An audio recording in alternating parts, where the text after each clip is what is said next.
How to active Windows 7 কিভাবে আপনার Windows 7 active করবেন সেই প্রসেসটা আমি বলতে চাচ্ছিলাম। এটা খুব সহজ একটা পদ্ধতিতে উইন্ডোজ 7টা অ্যাক্টিভ করা যায়। It's very easy to active your Windows. First download the activator file. So we need to go the download link. Download link এখানে দিয়ে দিয়েছি যে গুগল ড্রাইভের একটা লিংক দিয়েছি। লিঙ্কটা থেকে আপনারা অ্যাক্টিভেটর ফাইলটা ডাউনলোড করে নেবেন।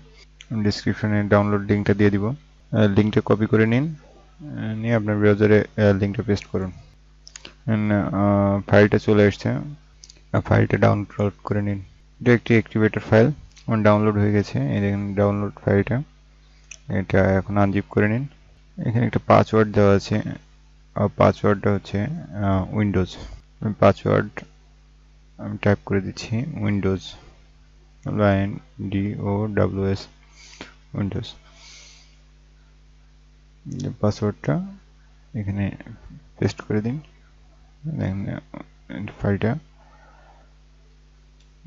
কনফার্ম হয়ে নিন, এই ফাইলটা চলে আসছে। প্রথমে আপনার অ্যান্টিভাইরাসটা অফ করে দিন, প্রোটেকশন বন্ধ করে নিন। ইনস্ট্রাকশন ফাইলটা দেখে নিন কিভাবে ইনস্টল করবেন, এটাতে কোন ধরনের ফিচার আছে, কিভাবে কাজ করবে। দেখেন ফাইলটা ওপেন হয়ে গেছে। আমার অলরেডি একবার অ্যাপ্লাই করা হয়ে গেছে, যার কারণে এখানে রিভার্ট দেখাচ্ছে। তো আপনারা এখানে অ্যাপ্লাই বাটনে ক্লিক করবেন। ফাইলটা অ্যাপ্লাই বাটনে ক্লিক করার পর পিসিটা একবার রিস্টার্ট নেবে এবং আপনার উইন্ডোজটা জেনুইন হয়ে যাবে। সো আজ এই পর্যন্ত।